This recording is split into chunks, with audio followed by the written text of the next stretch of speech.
अस्सलाम वालेकुम। तो हम डिस्कस कर रहे थे chapter number 4 cells and tissues. Cells और टिश्यूज़ के बारे में हम डिस्कस कर रहे थे। सेल के बारे में बहुत सारा मटेरियल हमने डिस्कस कर लिया है।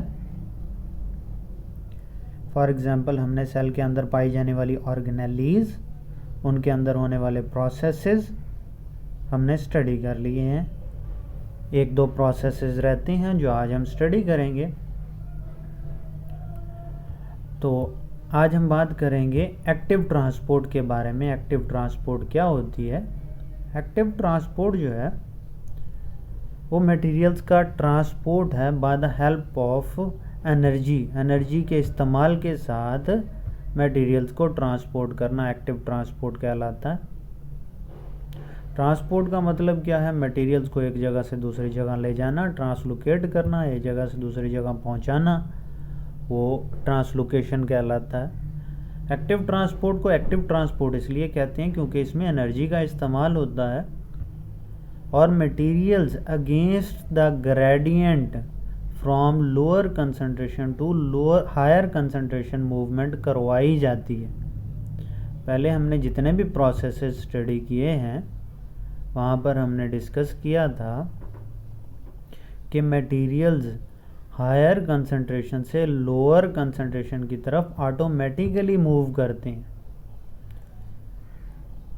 लेकिन यहाँ पर हमने क्या करना है? हमने लोअर कंसंट्रेशन से हायर कंसंट्रेशन की तरफ मटेरियल्स को मूव करवाना है by the help of ATP, energy के इस्तेमाल के साथ। उसमें हमें प्रोटीन की हेल्प भी चाहिए होती है। ऐसे प्रोटीन जिनकी हेल्प चाहिए मटेरियल को ट्रांसपोर्ट करने में, उसे हम कैरियर प्रोटीन कहते हैं। फॉर एग्जांपल ये एक्स्ट्रा सेलुलर फ्लूइड है, बाहर वाली साइड है सेल की, ये वाली साइड अंदर वाली साइड है सेल की, इनसाइड ऑफ द सेल। तो यहाँ पर हमें बाहर से मटेरियल्स को inside of the cell move करवाना है। तो उसके लिए ये प्रोटीन जिसे हम कैरियर प्रोटीन का नाम देंगे वो हेल्प करेगा और ये एनर्जी एटीपी भी इस्तेमाल होगी ताकि मटेरियल्स को बाहर वाली साइड से अंदर वाली साइड पर ट्रांसपोर्ट किया जा सके। तो ऐसी ट्रांसपोर्ट को हम एक्टिव ट्रांसपोर्ट का नाम देते हैं, जिसमें प्रोटीन की मदद से और एटीपी के इस्तेमाल के साथ हम मटेरियल्स को फ्रॉम लोअर कंसंट्रेशन से हायर कंसंट्रेशन मूव करवाते हैं, against the concentration gradient move करवाते हैं। उसकी एक एग्जाम्पल है सोडियम पोटाशियम पंप, जो कि हमारे न्यूरॉन या नर्व सेल में होते हैं। ये क्या करते हैं? सोडियम को आउटसाइड ऑफ द सेल और पोटाशियम को inside of the cell move करवाते हैं। जब नर्व इम्पल्स कंडक्ट नहीं हो रही होती तब ये पंप, सोडियम पोटाशियम पंप, ये एनर्जी इस्तेमाल करता है ताकि पोटाशियम जो है वो उनकी कंसंट्रेशन हायर रहे और सोडियम की कंसंट्रेशन लोअर रहे। कम सोडियम और ज़्यादा potassium inside of the cell के अंदर सोडियम की कंसंट्रेशन कम हो और पोटाशियम की कंसंट्रेशन ज़्यादा हो।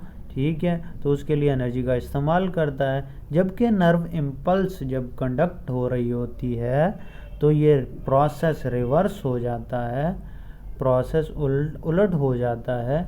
इसमें क्या होता है? लोअर कंसंट्रेशन सोडियम की वो बाहर वाली साइड पर होती है, जबकि पोटाशियम की इन साइड होती है। उसकी वजह क्या है कि ये मटेरियल्स को या सोडियम को बाहर की तरफ भेजता है और पोटाशियम को इनसाइड ऑफ द सेल ले आता है। ठीक है, तो इसमें हायर कंसंट्रेशन के अगेंस्ट मटेरियल को ट्रांसपोर्ट किया जाता है और with the help of ATP और कैरियर प्रोटीन, ये दो चीज़ों की मदद के साथ वो सोडियम की कंसंट्रेशन को बाहर मेंटेन करता है और पोटाशियम की कंसंट्रेशन को अंदर मेंटेन करता है। तो इसको हम क्या कहेंगे? एक्टिव ट्रांसपोर्ट का नाम दे देंगे। नेक्स्ट प्रोसेस है एंडोसाइटोसिस। एंडो मीन इनसाइड, अंदर की तरफ। साइटोसिस, वर्ड साइटो जहाँ पे भी लगेगा इसका मतलब है सेल। जैसा कि हमने बात की थी cytoskeleton, skeleton of the cell, ठीक है, cytology the study of the cell. तो वर्ड साइटो जहाँ पर भी लगेगा उसका मतलब है सेल से रिलेटेड कोई ना कोई प्रोसेस डिस्कस हो रहा है। एंडोसाइटोसिस का मतलब ये है कि cell eating, cell injection, cell का इनगल्फ करना, सेल का किसी चीज़ का निगलना, खा जाना, वो क्या कहलाता है? एंडोसाइटोसिस कहलाता है। एंडोसाइटोसिस के हैं दो हिस्से, एक को हम कहते हैं फेगोसाइटोसिस, एक को हम कहते हैं पाइनोसाइटोसिस। फेगोसाइटोसिस का क्या मतलब है? फेगोसाइटोसिस का मतलब ये है सेलुलर ईटिंग, सेल का खाना। जब एक सेल कोई सॉलिड मटेरियल को इनटेक करता है, अंदर लेता है, इनगल्फ करता है, खाता है, उसे हम क्या कह देते हैं? फेगोसाइटोसिस कह देते हैं। पाइनोसाइटोसिस का मतलब है सेलुलर ड्रिंकिंग, सेल का पीना। जब कोई सेल वाटर, लिक्विड मटेरियल को इनटेक करता है, इनगल्फ करता है, अपने अंदर लेता है, उसे हम क्या देते हैं? पाइनोसाइटोसिस। अब ये मटेरियल तो हो गया एंडोसाइटोसिस का।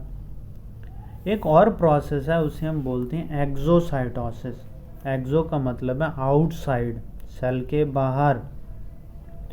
जब किसी मटेरियल को सेल से बाहर भेजा जाता है, ठीक है, तो ये एक्सोसाइटोसिस कहलाता है। एंडोसाइटोसिस में होता क्या है? एंडोसाइटोसिस में ये इसकी सेल मेम्ब्रेन, सेल की सेल मेम्ब्रेन इन्वेजिनेट होती है, अंदर की तरफ आती है, और मटेरियल के बाहर एक मेम्ब्रेनस वैक्यूल बन जाता है, और वो क्या है? वो मटेरियल अंदर की तरफ आ जाता है। जबकि एक्सोसाइटोसिस में सेल मेम्ब्रेन के साथ वो वैक्यूलर मेम्ब्रेन, वो वैक्यूल जिसमें वो मटेरियल मौजूद है जिसे सेल से बाहर एक्सपोर्ट करना है,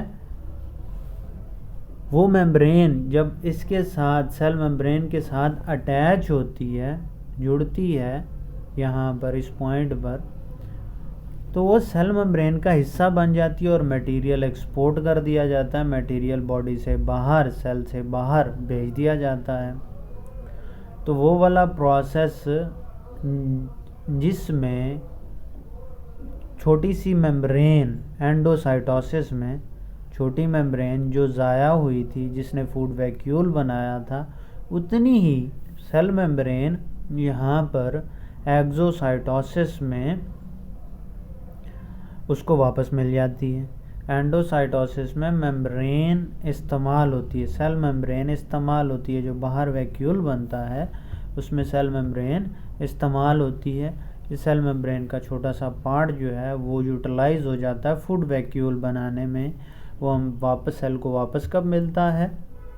जब एक्सोसाइटोसिस हो रही होती है, जब किसी मटेरियल को सेल से बाहर भेजना होता है, तो मटेरियल्स के बाहर जो मेम्ब्रेन होती है, वैक्यूलर मेम्ब्रेन, वो बाद में आकर सेल मेम्ब्रेन का हिस्सा बन जाती है। तो ये दो प्रोसेस थे, एंडोसाइटोसिस और एक्सोसाइटोसिस, और उसके साथ हमने एक्टिव ट्रांसपोर्ट, इसके बारे में हमने बात की।